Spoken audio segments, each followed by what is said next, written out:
আগরতলার রাজপথে আজ এক উত্তপ্ত পরিস্থিতির সাক্ষী থাকল শহরবাসী। নিট পরীক্ষা কেলেঙ্কারির প্রতিবাদে এবং কেন্দ্রীয় শিক্ষামন্ত্রীর পদত্যাগের দাবিতে আজ পথে নেমেছিল যুব কংগ্রেস। মিছিলটি যখন মুখ্যমন্ত্রী আবাসের দিকে অগ্রসর হচ্ছিল, তখন আইজিএম হাসপাতালের সামনে পুলিশি ব্যারিকেডে বাধা পায় আন্দোলনকারীরা। নিরাপত্তা বলয় ভেঙে মিছিল এগিয়ে নিয়ে যাওয়ার চেষ্টা করলে পুলিশ ও সিআরপিএফের সঙ্গে বিক্ষোভকারীদের তীব্র ধস্তাধস্তি শুরু হয়। ভিড় ছত্রভঙ্গ করতে পুলিশ জলকামানের ব্যবহার করে এবং পরবর্তীতে লাঠিচার্জও চালায়। পুলিশের এই পদক্ষেপে বেশ কয়েকজন যুব কংগ্রেস কর্মী আহত হয়েছেন। খোদ পশ্চিম থানার ওসি রানা চ্যাটার্জিও এই ঘটনায় পরিস্থিতি সামাল দিতে সশরীরে মাঠে ছিলেন। দীর্ঘদিন পর রাজধানীর রাজপথে এ ধরনের বড় কোনো রাজনৈতিক কর্মসূচির সাক্ষী হল শহরবাসী। সোমবারের এই মিছিল ও পরবর্তী সংঘাত ত্রিপুরার রাজনৈতিক উত্তাপকে নতুন করে বাড়িয়ে দিল বলেই মনে করছেন রাজনৈতিক পর্যবেক্ষক মহল। বিরোধীদের দাবি, গণতান্ত্রিক উপায়ে আন্দোলন করা প্রত্যেকের মৌলিক অধিকার।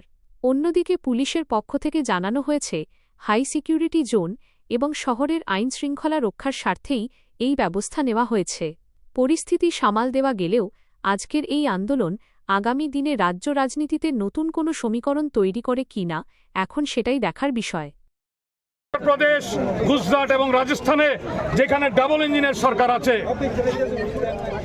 আজকে বেকারদের মুখের খাবার কেড়ে নিয়েছে, আজকে শিক্ষিত যুবকদের শিক্ষা কেড়ে নিয়েছে এই দালালরা। আমরা প্রধানমন্ত্রী নরেন্দ্র মোদীর ইস্তফা চাই। এই আন্দোলন এই মাটির থেকে শুরু হয়েছে, এখানে আমরা প্রয়োজনে রক্ত দেব। এই सीआरपीएफ भाई लोग, आप लोग समझ लो, हम लोग कुर्बान हो जाएंगे।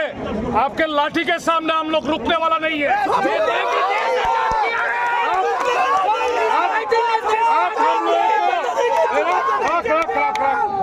आप हम लोगों को दुर्बल मत समझो, आप हम लोगों को दुर्बल समझने की कोई इरादा मत रखो, गलतफहमी दूर हो जाएगा। জানেন যে পুরা রাজ্যে বিগত এক মাস ধরে রাজ্যের উথাল পাতাল উঠে রয়েছে, কারণ দুবার না, তিনবার না, চারবার না, পাঁচবার না, বারংবার এই সিবিএসই এবং এই নিট পরীক্ষার প্রশ্নপত্র ফাঁস হচ্ছে। আমরা দেখেছি কিভাবে ধর্মেন্দ্র প্রধান প্রেসকে এড়িয়ে চলছে, কিভাবে নির্বিকার পাঁচটি জীবন আত্মহত্যা করেছে, কিন্তু এই 22 লক্ষ পরীক্ষার্থী তাদের স্বার্থে কোনো কথা হচ্ছে না। দিনের পর দিন কোচিং মাফিয়াদেরকে নিয়ে এইভাবে দিনের পর দিন লুটপাট হচ্ছে, কিন্তু প্রশাসন নির্বিকার, মোদি নির্বিকার। আমরা অতি সত্বর মোদির পদত্যাগ চাই এবং ধর্মেন্দ্র প্রধানের পদত্যাগ চাই। আচ্ছা, আজকে পুলিশ প্রশাসনের ভূমিকা নিয়ে কি বলবেন? পুলিশ প্রশাসন তো দলদাসে পরিণত হয়েছে। এই পুলিশ প্রশাসনই এই রাজ্যের বাজেয়াপ্ত নেশা যখন বাজেয়াপ্ত হয়, থানার ভেতর থেকে কিছু সংখ্যক এই পুলিশরাই কিছুদিন আগেই আমরা দেখেছি যে বাজেয়াপ্ত নেশা সামগ্রী আবার বিক্রি করে দেয় এই নেশা ব্যবসায়ীদের কাছে, এবং তারা কিছুদিন আগে গ্রেফতারও হয়েছে। তাদের লজ্জা থাকা উচিত যে এই রাজ্যের যুবকদেরকে নিয়ে তারা কিভাবে দিনের পর দিন ছিনিমিনি খেলছে। তাদেরও তো ছেলে মেয়ে আছে, তাদের ছেলেমেয়েরাও তো কোনোদিন নিট পরীক্ষা দেবে, তাদের ছেলেমেয়েরাও তো কোনোদিন সিবিএসই পরীক্ষা দেবে। তারা দলদাস হয়ে পরিণত হয়েছে। তাদেরকে আমরা বলবো যে তারা দলদাসিত ছেড়ে রাজ্যের এই যুবকদের স্বার্থে এবং এই যুবকদের সঙ্গে তারা যেন আন্দোলন করে।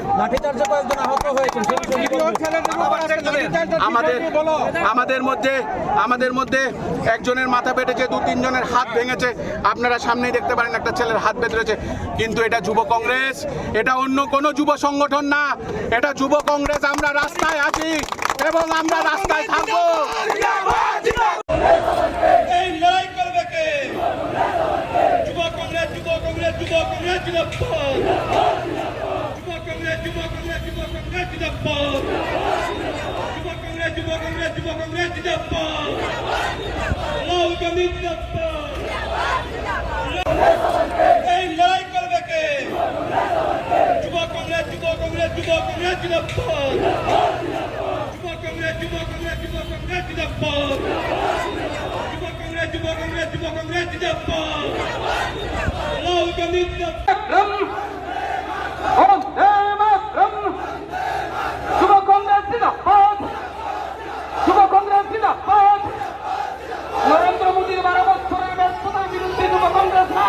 করছে।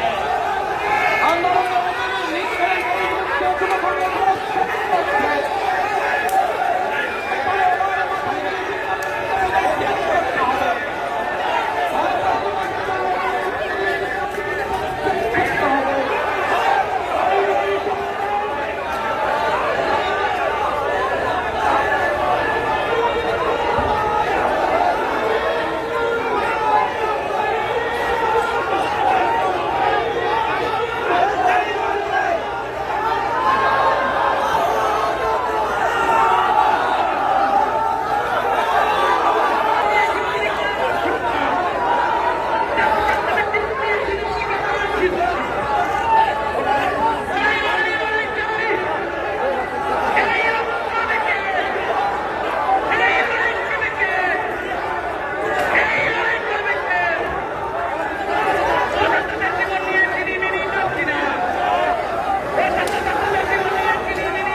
ব্যুরো রিপোর্ট, সংবাদ ত্রিপুরা।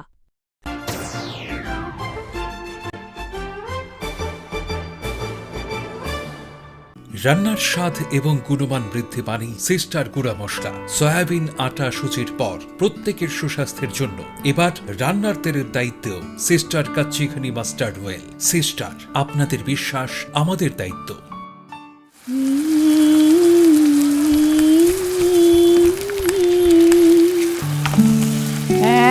এই কেড়ে ওখানে, তুই সবসময় কেউ বুঝতে থামনি। আমি বুঝবো না তো কে বুঝবে? এবার বলো তো, তুমি এখানে কেন এসেছো? আরে আমি তো তোমাকে ফুল দিতে এসেছিলাম। তুমি আমাকে ফুল দিতে এসেছো নাকি গন্ধ পেয়ে এসেছো? ঠাম্মি, তুমি এত শাক কি করে রান্না করো? সবাই বলে তোমার হাতে নাকি ম্যাজিক আছে। আরে বোকা, এ কোনো জাদু নয় রে। সুস্বাদু রান্না করতে গেলে চাই শুধু দুটো জিনিস, সিস্টারের খাঁটি গরু মশলা আর এক চিমটি ভালোবাসা। এইভাবেই প্রতিটি ঘরে ঘরে ছোট থেকে বড় সব মিষ্টি সম্পর্কগুলোকে আরও একটু মধুর করে এসেছে আপনাদের প্রিয় সিস্টার মশলা। রন্ধনী বন্ধন।